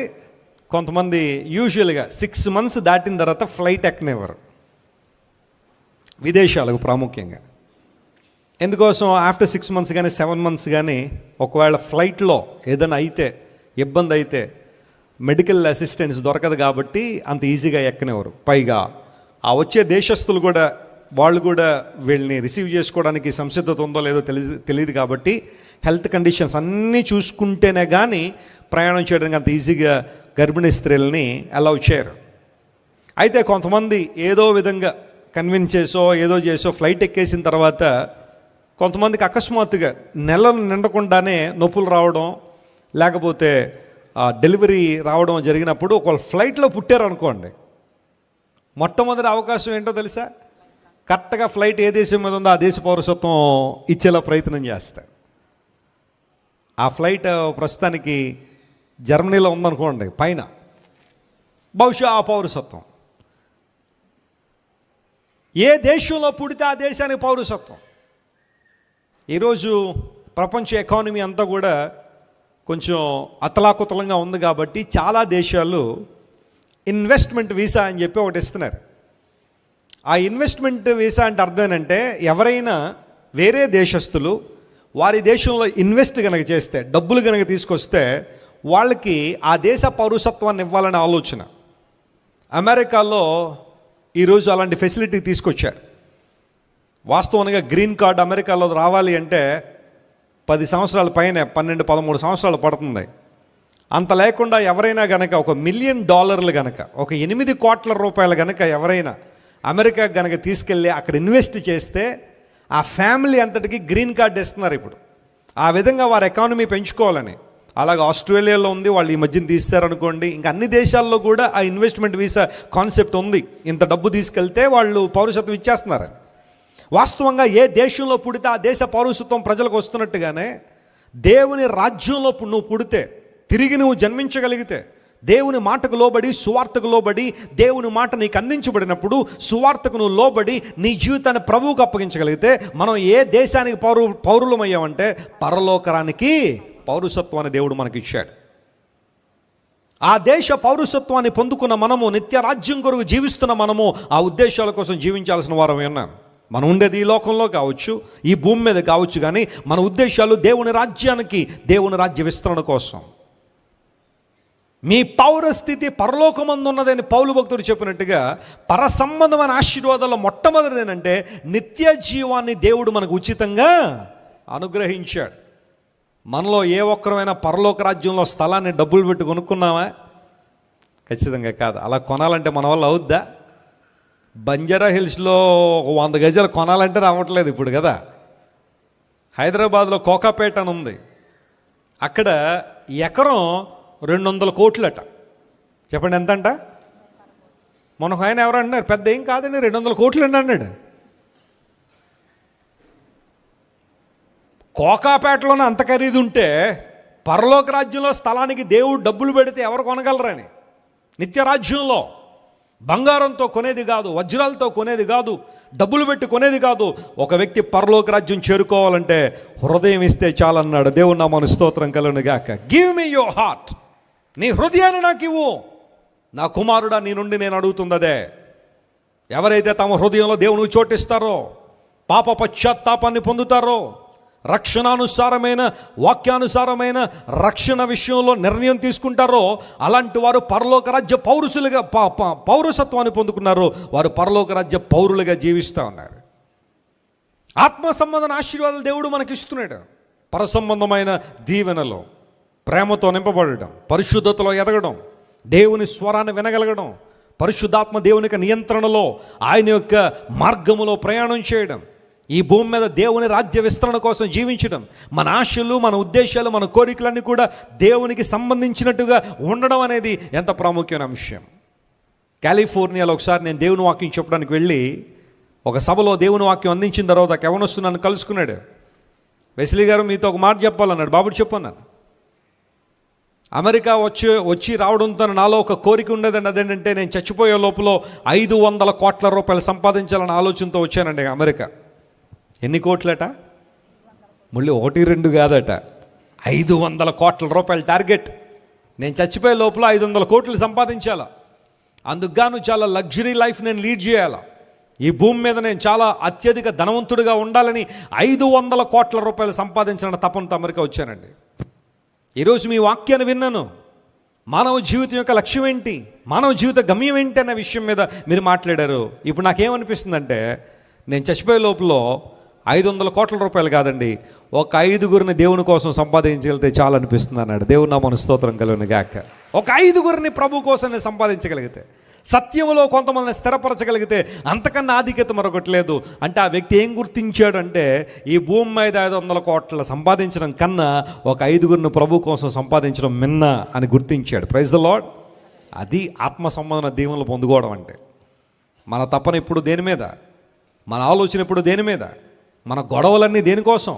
మన పోరాటాలు దేనికోసం? బంధాలు విచ్ఛిన్నం చేసేసుకుంటున్నాం దేనికోసం? డబ్బు కోసం, లోక సంబంధం ఈవుల కోసం కాదా? కొన్ని కుటుంబాలు చూడండి, నిరంతరాయంగా మండుతూనే ఉంటాయి. ఏంటా మంట? నాకు అది లేదు ఇది లేదనే మంట. తన్నుకోవడం, కొట్టుకోవడం, వాటి కోసం వీటి కోసం ప్రాకులాడడం, డబ్బుల కోసం, లోక సంబంధమైన అనుభవాల కోసం గొడవలు, గందరగోళాలు. ఈ రోజున ప్రపంచంలో జరుగుతున్న హత్యలన్నీ అయితే డబ్బుతో మిళితమన్నాయి అయి ఉన్నాయి, లేదా అక్రమ బంధాలతో మిళితమైన అనేకమైన హత్యలు భూమి మీద జరగట్లేదా? కోడి పిల్లలను కోసినట్టు కోస్తున్నాడు మనుషులందరినీ. ఎందుకోసం? డబ్బుల కోసం. వారు అనుకున్నది నెరవేరట్లేదని. తెలంగాణలో ఒకసారి ఒక లాయర్ మరియు తన భార్య ఇద్దరు కూడా కారులో ప్రయాణం చేస్తూ వెళ్తూ ఉంటే నడి రోడ్డు మీద పట్ట పగలే, రాత్రి కూడా కాదు, ఒక లాయర్ మరియు తన భార్య కారులో ప్రయాణం చేస్తూ ఉంటే ఎదురుగా వచ్చి ఒక కారు ఆపారు. ఎందుకు ఆపారని చెప్పి నేను ఇలా చూస్తూనే ఉన్నాడు. ఈ లోపల ఆ కారులోంచి 4 యవనస్తులు పదునైన కత్తులు తీసుకుని బయటకు వచ్చారు. డోర్ లాగి ఆ వ్యక్తిని బయటకు తీశారు. ఒక మాటలో చెప్పాలంటే ఆ చూడకూడని భయంకరమైన దృశ్యాలు ఇవన్నీ కూడా వారిని రోడ్డు మీద, నడి రోడ్డు మీదే కోడి పిల్లలను కోసినట్టు కోసేశారు. ప్రక్కన 2 బస్సులు ఆగున్నాయి. అందరూ అలాగే చూస్తున్నారు బస్సుల్లోంచి. ఆ వెనకాల కార్లు ఉన్నాయి, ఇటు ముందు కార్లు ఉన్నాయి. అందరూ అలా చూస్తూనే ఉన్నారు. ఈ 4 యవనస్తులు ఛిద్రం చేసేశారు. ఆ ఇద్దరిని నడి రోడ్డు మీద చంపేశారు. ఏంటయ్యా అంటే కారణాలు ఏమన్నా అయ్యి ఉండొచ్చు. ఒకవేళ తగాదాలు కావచ్చు, ఆ తగాదాలకి ఈయన సపోర్ట్ చేయట్లేదని కావచ్చు, కారణం ఏదైనా కావచ్చు. మనుషుల యొక్క ప్రాణాలకు ఎంత భయంకర పరిస్థితి వచ్చిందో మీరు ఆలోచించేయండి. దేనికోసం ఇవన్నీ? దేనికోసం ఈ ఆరాటం? నేను చాలా సంవత్సరాల క్రితం సేవలోకి వచ్చిన తర్వాత దేవుడు నాకు ఇచ్చిన ఒక పాట మీలో చాలామంది తెలుసు. ఇంతలోనే కనబడి అంతలోనే మాయమయ్యే అల్పమైన దానిక ఆరాటం. త్రాసు మీద ధూళి వంటి, ఎత్తలేని నీటి వంటి స్వల్పమైన దానిక పోరాటం. కాదు కాదు శాశ్వతం, ఏది కాదు నీ సొంతం, దాటిపోవును ఇలా నీ సంపదలని. ఈ లోకమే శాశ్వతం అనుకుంటున్నావు కదా. నువ్వు సంపాదించి అవే శాశ్వతం అనుకుని అవే నీ వెంట వస్తున్నాయి. ఎన్నెన్నో పరుగులు పెడుతున్నావు. నీ భార్య ప్రార్థన చేయమంటున్నా చేయట్లేదు, నువ్వు ప్రార్థన చేయట్లే. దేవుని మందిరానికి వెళ్దామంటే ఆసక్తి లేదు నీకు. వాక్యం చదువుదామంటే సమయం లేదు. ఏంటంటే ఎల్లప్పుడూ సంపాదనలో పడి బంధాలు మర్చిపోయి, దేవుణ్ణి మర్చిపోయి, ప్రార్థన వదిలిపెట్టేసి, దేవుని మందిరాన్ని నిర్లక్ష్య పెట్టేసి ఒకరోజు నువ్వు కూడబెట్టిందంతా ఎటుపోద్ది? నువ్వు తీసుకెళ్ళగలుగుతావా? పోనీ నేను తీసుకెళ్ళగలుగుతానా? చాలా జాగ్రత్త వినండి. ఏది కాదు శాశ్వతం, ఒకనాడు అవన్నీ నేను గతించిపోతాయి. నీది అనుకున్న నీ దేహం కూడా నీతో రాదనే విషయం నీకు తెలుసా? వాల్టేర్ అనబడే వ్యక్తి తన జీవిత కాలంలో దేవుడు లేడని వాదించేవాడు. ఒక ఏథియిస్ట్ అన్నమాట. ఏథియిస్ట్లో మళ్ళీ ఎక్స్ట్రీమ్ లెవెల్. దేవుడు లేడని 22,000 ఆర్టికల్స్ రాశాడు. ప్రపంచవ్యాప్తంగా అనేక మంది అతని ఆర్టికల్ ద్వారా స్ఫూర్తిని పొందినవారే. అంటే వారి విభాగంలో అది మంచి స్ఫూర్తి కాదు అది. అలాంటి పరిస్థితుల్లో సర్ వాల్టర్ తను చనిపోయేటప్పుడు ఏడవడం ప్రారంభించి ఆ డాక్టర్లు అందరి దగ్గరికి వచ్చి చేతులు పట్టుకుని అడిగాడు, would you please extend my life for 6 months, I will give you all my fortune. నాకున్న సంపద అంతా మీకు ఇచ్చేస్తాను, ఒక్క చిల్లి గవ్వ కూడా నాకు అక్కర్లా, నా జీవితాన్ని ఒక 6 నెలలు పొడిగించండి. వాల్టేర్కి అర్థమైంది అప్పుడు, ఎప్పుడు మరణ పడగ మీదకి వచ్చిన అర్థమైంది బతకడం అనేది లోక సంపదల కన్నా చాలా గొప్పదని. Praise the Lord. జీవం అనేది ఈ లోక సంపదలన్నిటికన్నా ఏంటది? గొప్పది అని. కానీ అప్పటికే సమయం దాడిపోయింది. డాక్టర్లు అన్నారు, నిన్ను బతికించడానికి మేమేమి దేవుళ్ళం కాదన్నారు. పరసంబంధమైన ఆశీర్వాదాల కోసం నీవు నేను పరుగులు పెడుతున్నామా? మన ఆలోచన, మన తపన దేవుని రాజ్యం కోసం, ఆయన విస్తరణ కోసం మనం పరుగులు పెడుతున్నాం. ఆలోచించేయాలి. సమరయ ప్రాంతంలో యేసు ప్రభు వారు సమరయ ప్రాంతాన్ని దర్శిస్తున్నప్పుడు సుకార్ అనే ప్రాంతంలో యాకోబు బావి అక్కడ ఒకటి ఉంది. ఎప్పటికీ కూడా మనం సమారియా వెళ్తే జేకబ్స్ వెల్ అంటారు దాన్ని. యాకోబు బావి లోతుగా ఉంటుంది. ఒక మనిషి మాత్రం పడతాడేమో దానిలో, అంతే లోతు ఆ బావి. యూజువల్గా మనం బావులు అంటే కొంచెం పెద్ద ఊహించుకుంటాం. ఆ బావి లోతైనది అన్నాడు కదా బైబిల్లో. ఎగ్జాక్ట్గా అలాగే ఉంటుంది. ఒక మనిషి మాత్రం పట్టగలిగే బావి కొంచెం లోతుగా ఉంటుంది. సమరయ స్త్రీ నీళ్లు తోడుకోవడానికి వచ్చింది ఆ బావి దగ్గర. యేసు ప్రభువు ఆమెతో మాట్లాడడం ప్రారంభించారు మిట్ట మధ్యాహ్నపు వేళ.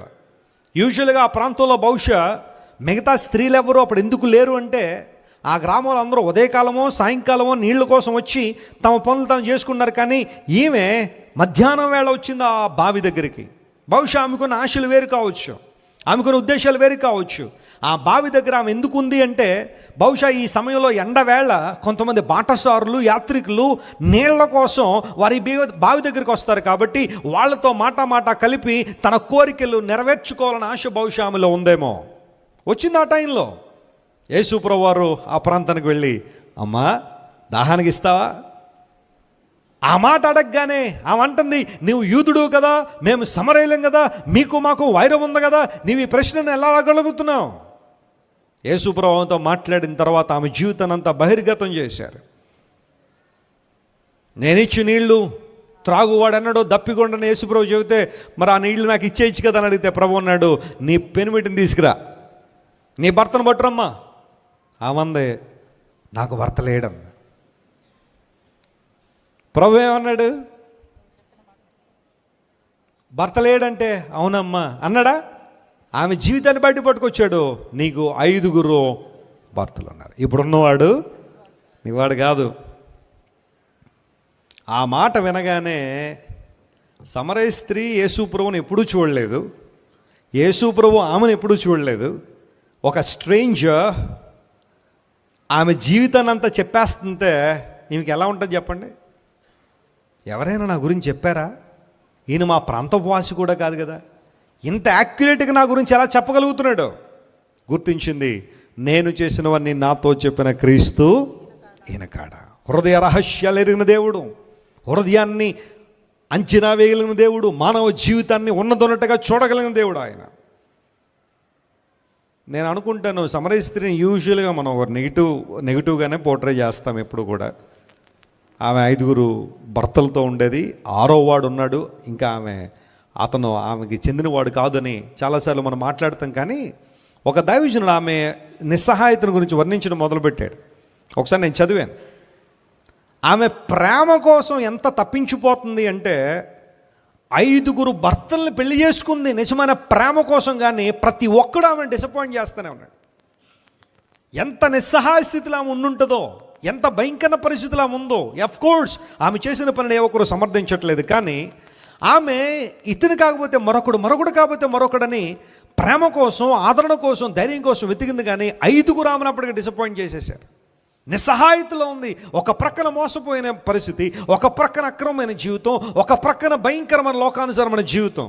యేసుప్రభు ఆమె జీవితాన్ని వెలుగులోని తీసుకొచ్చిన తర్వాత ఆమె కొండను వదిలిపెట్టేసిందట. దేవుని నామమున స్తోత్రం కలుగును గాక.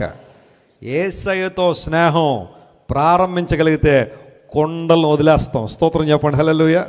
వదిలేవా? నీ కొండ వదిలేవా?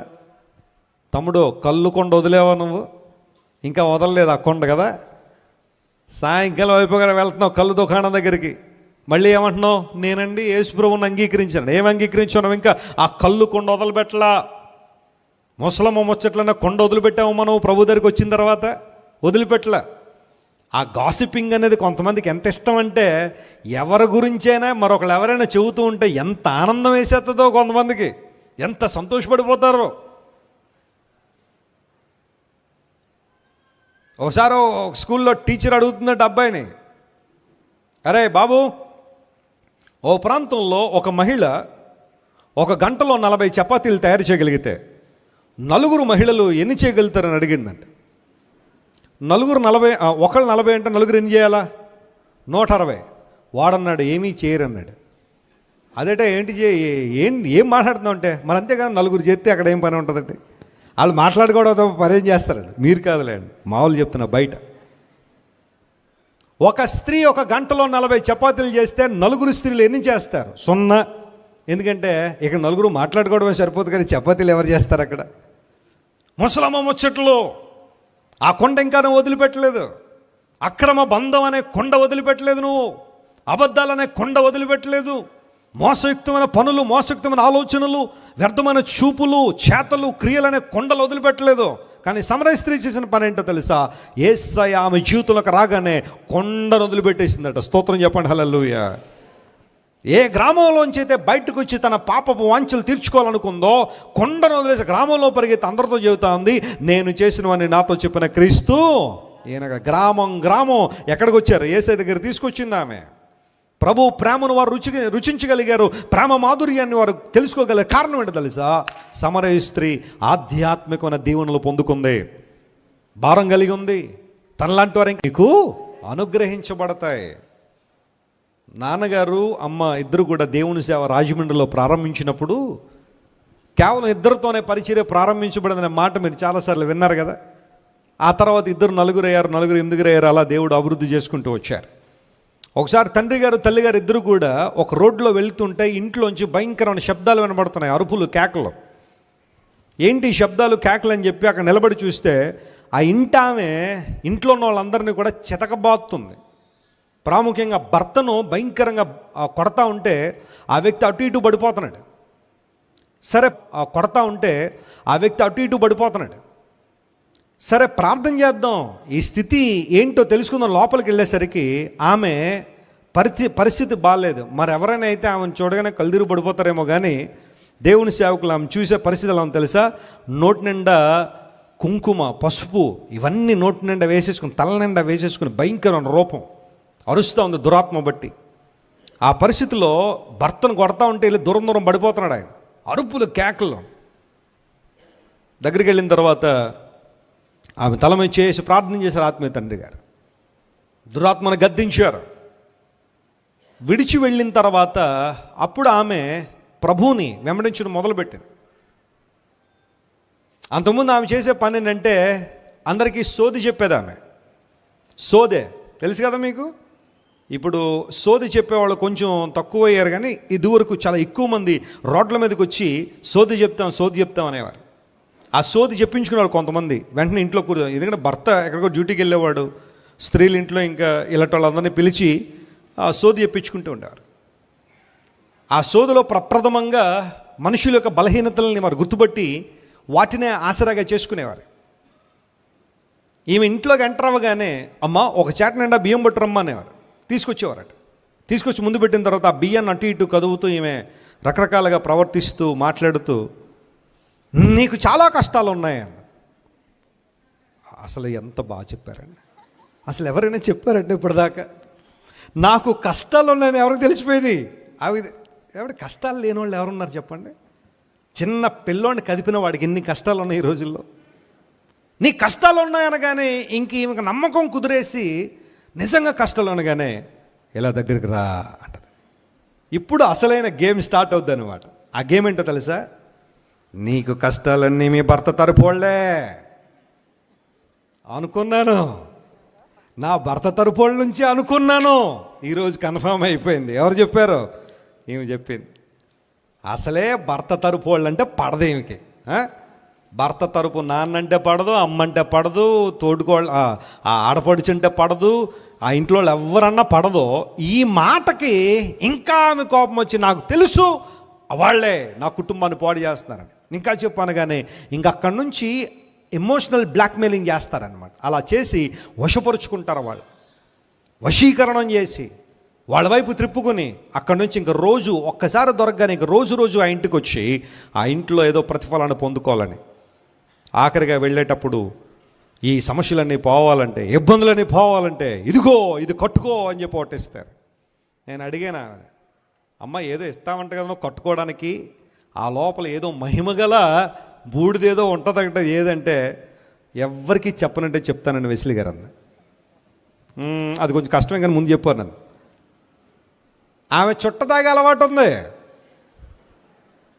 ఆ చుట్ట పొడి వస్తుంది కదా, చుట్ట తాగిన తర్వాత పొగాకు నుండి బూడిద వస్తుంది కదా, అదంతా జాగ్రత్తగా బ్యాగ్లో దాస్తుందట. దాసి దాన్ని కట్టేసి ఇచ్చేస్తుంది అందరికీ. అదేదో మహిమగల బూడిదని. చుట్ట తాగిన బూడిదని ఎవరికైనా తెలిస్తే తీసుకుంటాడా? మోసం. అలా చేసి డబ్బులు సంపాదించితే ఆమె దగ్గరికి కార్లు వేసుకుని వచ్చి తీసుకెళ్ళిపోయేవారట సోది చెప్పించుకోవడానికి. అంత హై డిమాండ్ ఉండేది. కానీ ఒక రోజున యేసయ్య ఆ ఇంట్లోనికి రావడంతో ఆ సోదంతా దూరం అయిపోయింది. దేవుని నామమున స్తోత్రం కలుగునుగాక. సత్యం ఎంటర్ అయింది. Praise the Lord. ప్రభువు విడుదలిచ్చాడు, ఆ కుటుంబాన్ని విడిపించాడు. అప్పటి నుంచి దేవుని మందిరం రావడం ప్రారంభిస్తే మన ఆత్మీయ తండ్రి గారి పేరు పెట్టారు, అమ్మా ఇకపై నువ్వు సోదెమ్మ కాదు, నువ్వు సువార్తమ్మ అని. Praise the Lord. నువ్వు ఎక్కడికి వెళ్తే అక్కడ ఏం చెప్పాలా? సువార్త చెప్పాలి. యేసయ్య కోసం సువార్త చెప్పాలి. ఆమె పెద్దగా చదువుకోలేదు, కానీ సువార్త చెప్పండి చెప్తుంది బాగా చక్కగా నిలబడి దేవుని కోసం సువార్త. ఆమె సాక్ష్యం యొక్క సువార్త. ప్రభు దగ్గర రాకమునుపు కుంకుమ గుప్పులు కుంకుమ తినేసేది. కారం, ఉప్పు, ఆ కారం, పసుపు ఇవన్నీ కూడా తినేస్తూ ఉంటే ఆ కడుపంతా భయంకరంగా పాడైపోయిన పరిస్థితి. దేవుడు ఆరోగ్యాన్ని సరిచేశాడు, ఆత్మీయ జీవితాన్ని సరిచేశాడు. Praise the lord. ఇప్పుడు అనేక ప్రాంతాలు తిరిగి సువార్త చెప్తూ ఉంటుందా. ఎందుకు ఈ మాట చెబుతున్నాం తెలుసా? కొండను వదిలిపెట్టి పరిగెత్తితే గ్రామానికి సువార్త భారం వచ్చింది, సత్యాన్ని గురించిన భారం వచ్చింది. ఆ గ్రామ ప్రజలందరూ కూడా సమరయ ప్రాంతంలో యేసు ప్రభు దగ్గరకు వచ్చారు. ప్రభునందు ప్రియ దేవుని బిడ్డలారా, నరకం అడుగులంటే అదే దేవుని కోసం బ్రతకడం, ఆయన రాజ్య విస్తరణలో జీవించడం. ఆ తర్వాత దేవుడు మనకు అవసరాలను తీర్చి తన మహిమ కోసం వాడుకుంటాడు. అడగండి మీకు ఇస్తానని వాగ్దానం చేసిన దేవుడు. దురుద్దేశాలతో మనం అడగకుండా దేవుని శక్తిని ఆశ్రయించి అడిగినప్పుడు, సిగ్గుమాలి మాటికి దేవుని అడుగుతున్నప్పుడు దేవుడు మనకిచ్చే దీవెనల ఆశీర్వాదాలు ఎంత గొప్పవి. నన్ను అడగండి మీకు ఇస్తానని వాగ్దానం చేసిన దేవుడు. నూతన నిబంధనలో ఒక వ్యక్తిని పరిచయం చేస్తున్నాను కదా, జస్ట్ అవుట్లైన్స్ ఇచ్చి మాత్రం ముగిస్తున్న సమయం అయిపోయింది. మార్కు సువార్త దగ్గరికి రండి. మార్కు సువార్త 10వ అధ్యాయం 52వ వచనం చదువుతున్నాం. మార్కు సువార్త 10వ అధ్యాయం 52వ వచనంలో ఈ మాట రాయబడింది. అందుకు యేసయ్య నీవు వెళ్ళు, నీ విశ్వాసము నిన్ను స్వస్థపరిచెనని చెప్పెను. 51వ వచనం కూడా చదవండి. మార్కు సువార్త 10:51. యేసు ప్రభువు వారు ఇలా అంటున్నారు, నేను నీకేమి చేయగోరుచున్నానని వానిని అడుగగా ఆ గుడ్డివాడు బోధకుడా నాకు దృష్టి కలుగు చేయమని ఆయనతో చెప్పాను. అందుకు యేసు నీవు వెళ్ళుము, నీ విశ్వాసము నిన్ను స్వస్థపరిచినని చెప్పాను. వెంటనే వాడు త్రోవను ఆయన వెంట చూపు పొంది వెళ్ళెను. ఆ మాట అండర్లైన్ చేసుకోండి. ఎవరి వెంట వెళ్ళాడట ఆయన? ఈ వ్యక్తి ఎవరి వెంట వెళ్ళాడు? యేసయ్య వెంట. ఆయన వెంట చూపు పొంది వెళ్ళెను. అంతకుముందు భర్తిమై తిరిగిన ప్రాంతాలు వేరు, భర్తిమై సంచరించిన ప్రాంతాలు వేరు. భర్తిమై ఒక పుట్టి భిక్షకాడు, అదేవిధంగా గుడ్డివాడు కూడా. యేసు ప్రభు మార్గంలో వెళ్తున్నాడని తెలియగానే అరిచాడు, యేసు దావీదు కుమారుడా నన్ను కరుణించమని బిగ్గరగా కేకలు వేశాడు. అతడు కేకలు వేసే కొలది చుట్టూ ఉన్న వాళ్ళందరూ కూడా అతన్ని వారించడం మొదలుపెట్టారు. నువ్వు గట్టిగా అరవద్దే, గట్టిగా కేకలు వేయద్దు. అనేకులు ఆయన గద్దిచ్చారట. కానీ ఎంతమంది ఆయన గద్దిస్తుంటే ఇంకా గట్టిగా ఏం చేయడం ప్రారంభించాడు? కేకలు వేయడం ప్రారంభించాడు. ఎందుకంటే భర్తిమయ్యకి తెలుసు, ఈ ప్రజలందరూ కూడా నా చుట్టూ ఉన్న వాళ్ళందరూ తాత్కాలికంగా నాకు మేలు చేస్తారేమో, ఒకవేళ ఆ రోజు కావలసిన ఆ ధర్మాన్ని వారు చేసి, లేకపోతే ఆ రోజు కావాల్సిన ఏవో ఇచ్చి వెళ్ళగలుగుతారేమో, కానీ యేసు ప్రభు నాకు శాశ్వతమైన ఆనందాన్ని ఇవ్వగలడు, శాశ్వతమైన ఆశీర్వాదం నాకు ఇవ్వగలడని గుర్తించాడు. కేకలు వేశాడు. అనేక మంది వద్దన్నా కానీ, వారించినా కానీ దేవుని కోసం నిలబడ్డాడు. ప్రభు భర్తిమైన దగ్గరికి పిలవమని చెప్పినప్పుడు నాకు బైబిల్లో ఒక మంచి మాట ఇష్టం. అదేంటో తెలుసా? ఆ మాటను ఒకసారి జ్ఞాపకం చేస్తాను చూడండి. అదే మార్కు సువార్త 10వ అధ్యాయం 50వ వచనం. అంతటా వాడు బట్టను పారవేసి దిగ్గున లేచి. ఎలా లేచాడట? దిగ్గున లేచి యేసునొద్దకు వచ్చాను. దిగ్గున లేవడం అంటే ఏంటి చెప్పండి? స్త్రీలు ఉన్న పాటున లేవడం. ఉన్న పాటున. మీ బంధువులు ఎవరైనా ఇంటికి వచ్చారనుకోండి, ఎలా ఉంటుంది పరిస్థితి? ఉన్న పాటును లేస్తారు కదా. భర్త తరపు బంధువులు ఎవరైనా వచ్చారనుకోండి, ఎలా ఉంటుంది? ఏదైనా పేపర్ ఉంటే ఇంకా బాగుంటుంది. అడ్డు పెట్టేసి వాళ్ళు వచ్చి కూర్చున్నా కానీ, వచ్చారా, ఎప్పుడు వచ్చారండి, చూడలేదండి. భర్త తరపు వాళ్ళు బంధువులు వచ్చి అరగంట అయినా చూడలేదంటారు. అదే భార్య తరపు వాళ్ళు ఎవరైనా వచ్చారనుకోండి, ఏం చేస్తారు? అందరూ ఎలా ఉంటారు అంటలేదు. ఓకే, మీరందరూ మంచివాళ్ళు.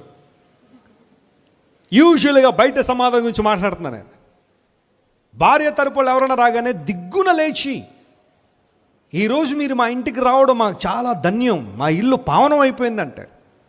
అదే ఇష్టం లేని వాళ్ళు ఎవరైనా వచ్చారనుకోండి, నాశనం చేసేస్తున్నారండి ఇల్లంతా కూడా అనే మాటలు వస్తాయి కదా. భర్తిమై ఎలా లేచాడట?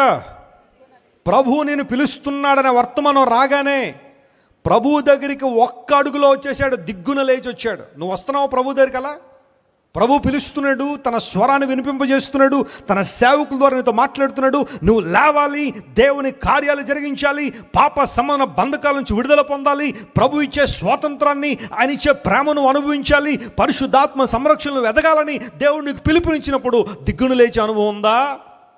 లేకపోతే సంవత్సరానికి ఒక అడుగు వేసుకుంటూ వస్తున్నావు ప్రభు దగ్గరికి.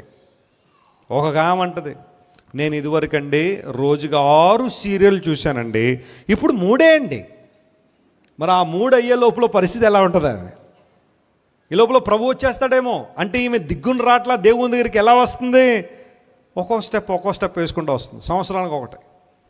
కొంతమంది అంటూ ఉంటాను, నేను ఇదివరకు 6 పెట్టెలు సిగరెట్లు తాగి ఉండండి, ఇప్పుడు అరపెట్టుకు వచ్చేసానని అంటాడు. మీరు ఈ అరపెట్టు అయ్యే లోపల యేసుప్రభు వచ్చేస్తాడేమో అనిపిస్తుంది కొన్నిసార్లు. రా, వెంటనే రా, పరుగు పెట్టుకుని రా, ప్రభు పిలుపును ఏనాడు తక్కువ అంచనా వేయద్దు. When God calls you come to him. ఉన్న పాటునే రావాలి దేవుని దగ్గరికి. ఆయన పిలుస్తున్నాడు. భర్తమై దిక్కున లేచి వచ్చాడట ప్రభు దగ్గరికి, ఒక్క అడుగులో వచ్చేసాడు. ఏం కావాలి భర్తమాయ్? నిన్ను చూడాలనుకుంటున్నాను ప్రభువా, నీ వెంట వెళ్ళాలనుకుంటున్నాను. ప్రైజ్ ది లార్డ్, హల్లెలూయా. ఏది కావాలో స్పెసిఫిక్గా అడిగాడు, ఏది కావాలో స్పష్టంగా అడిగాడు. ప్రభువా నిన్ను చూడాలి, నాకు దృష్టి కలుగు చేయ ప్రభువా.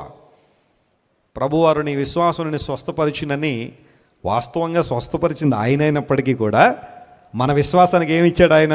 ఘనతనిచ్చాడు. Praise the Lord. మన విశ్వాసాన్ని ప్రోత్సహించాడు ఆయన. నీ విశ్వాసం నేను స్వస్థపరిచింది. మరి అక్కడ ప్రభు ఏం చేయలేదంటే చేశాడు.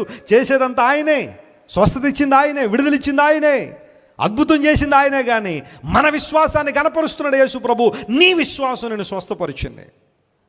వెంటనే భర్తమై కన్నులు తెరవబడగానే, వావ్ సృష్టి ఎంత బాగుందో, వావ్ కొండలు ఎంత బాగున్నాయో, వావ్ సరస్సులు ఎంత బాగున్నాయో, వావ్ సినిమా హాల్ ఎంత బాగుందో అని వాటి వెనకాల వెళ్ళాడా?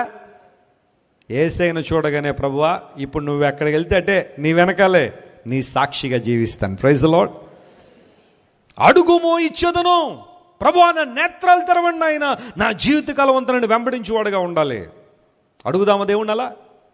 ఆ విషయాలు దేవుని దగ్గర ప్రాకులాడదామా? Lord, I want to be a follower all the days of my life, no matter what is happening around me. నా చుట్టూ ఏం జరుగుతున్నప్పటికీ నేను నిన్నే వెంబడించువాడుగా ఉండాలని, నీ వైపే నేను చూచువాడుగా ఉండాలని నాకు సహాయం చేయడం దేవుని అడుగుదాం. ఈరోజు చాలా డిస్ట్రాక్షన్స్ వచ్చేస్తున్నాయి, మనకి చాలా రకాలైన డైవర్షన్స్ వచ్చేస్తున్నాయి. నీ విశ్వాసపు గురి తప్పిపోతుంది, కొన్నిసార్లు ప్రార్థన గురి తప్పిపోతుంది. ప్రతిరోజు దేవుని సన్నిధిలో గోజాడి ప్రార్థన చేయాలని ఒక నియమం పెట్టుకున్నాం. ఏదో రకమైన లోక సంబంధ అనుభవాలు ఆ ప్రార్థన నియమాన్ని తొక్కుపెట్టేసేయేమో ఆలోచించాయి. దేవుని వాక్యం చదవాలనే తపన నీలో ఉంది, కానీ ఇప్పుడు చదవలేకపోతున్నావు. కారణం ఆ సమయాన్ని మరొక దానికో ఇచ్చేస్తున్నట్టున్నావు. ఆ సమయాన్ని సెల్ ఫోన్కి కావచ్చు, ల్యాప్టాప్లు కావచ్చు, సోషల్ మీడియా రీల్స్కి, లేకపోతే మరొక దానికి కావచ్చు. Redeem your time and follow Jesus. ప్రభువుని వెంబడిద్దాం, ఆయన కృపలో వర్ధిల్లుదాం. అందరూ బట్టి అన్నాడు, నన్ను అడుగుమో నేనేం చేస్తానో ఇస్తాను. కళ్ళు మూసుకొని ప్రార్థన చేసుకుందాం. అందరూ కళ్ళు మూసుకొని ఇంతవరకు దేవుడు మాట్లాడిన ప్రతి మాటను బట్టి ఆయన వైపు మనం చూస్తూ, అవునయ్యా ఎంతవరకు ఏవేవో అడిగానయ్యా, దురుద్దేశాలతో అడిగాను, నన్ను క్షమించును ఆయన. ఎంతవరకు నీ శక్తిని అంచనా వేయక అడిగాను ప్రభువా, నన్ను క్షమించయ్యా. అటువలనే మీరు కూడా అడగండి. ఆ స్నేహితుడు మాటికి సిగ్గుమాలి అడగడం వలన కావలసిన వాడిని పొందుకుని వెళ్ళాడు. అటువలే మీరు కూడా అడగండి. In the same way, in the same pattern you should ask God. అడుగుదాం, ప్రభు యొక్క మహిమను పొందుకుందాం. అక్స అడిగింది కాలేబును, తండ్రి నాకు నీటి మడుగులు కావాలి. మెరక మడుగులు ఇచ్చాడు, ఆధ్యాత్మిక దీవెనలు ఇచ్చాడు, పల్లపు మడుగులు ఇచ్చాడు. శారీరకంగా కావలసిన ప్రతి అవసరాన్ని తీర్చగలిగే దేవుడు మన దేవుడు. దేనికి కృంగిపోవద్దు, ఏ విషయానికి నువ్వు ఆధారపడాల్సిన అవసరం లేదు. ప్రభు వైపు స్పష్టంగా మనం చూద్దామా. ఆయన మన ప్రార్థన ఆలకించే దేవుడు, ఆయన నూతన శక్తిని మనకిచ్చే దేవుడు, బలపరిచే దేవుడు ఆయన. భర్తమై అడిగాడు, ప్రభువా నాకు దృష్టి కలుగు చేయి ప్రభు, నిన్ను చూడాలని ఆశపడుతున్నాను ప్రభు. C minor.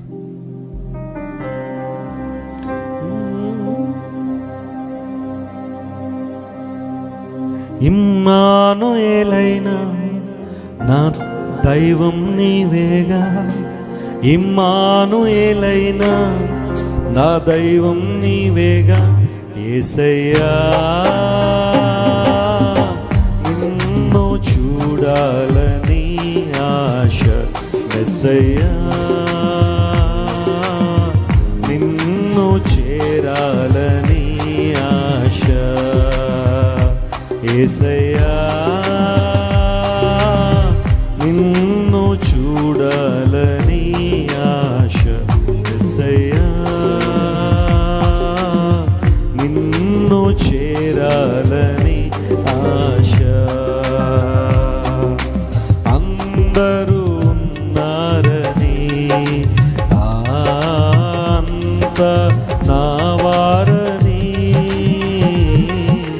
అందరూ ఉన్నారని అంత నా వారని తలచితిని భ్రమచితిని, చివరకు ఒంటరి నేనైతిని. తలచితిని భ్రమచితిని, చివరకు ఒంటరి నేనైతిని. చివరకు ఒంటరి నేనైతిని. నా ఆశ నీవయ్యా, నా ధ్యాస నీవయ్యా, నా ఆశ నీవయ్యా, నా ధ్యాస నీవయ్యా. యేసయ్యా నిన్ను చూడాలని చూద్దాం. ప్రతి ఒక్కరు అడుగుదామా? అయ్యా బర్తిమయ్యలా నిన్ను చూడాలని ఆశిస్తా, నీ వెంటే వెళ్ళాలని కోరుతున్నానయ్యా. ఈ లోకం అంతా ఒకనాడు నన్ను ప్రేమించి మరొక రోజు నన్ను వదిలిపెట్టేశావు. తలచాను వీరందరూ నాతో ఉంటానని, కానీ భ్రమసిపోయానయ్యా.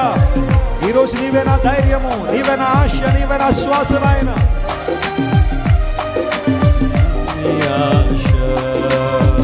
ఎవరు ఉన్నారు నాకు ఈ లోకంలో, ఎవరు నా తోడు రారు నా జీవితమందు. పాడదాం. ఇమ్మానుయేలైనా నా దైవం నీవేగా, ఇమ్మానుయేలైనా నా దైవం నీవేగా. యేసయ్యా నిన్ను చూడాలని ఆశ, యేసయ్యా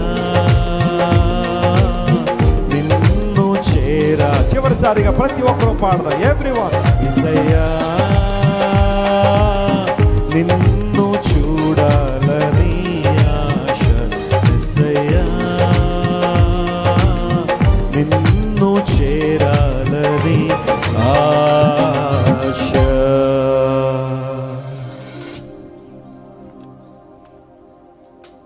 అవునా? ఎంతవరకు లోకాన్ని చూసి భ్రమల్లో బ్రతికానో నన్ను క్షమించా.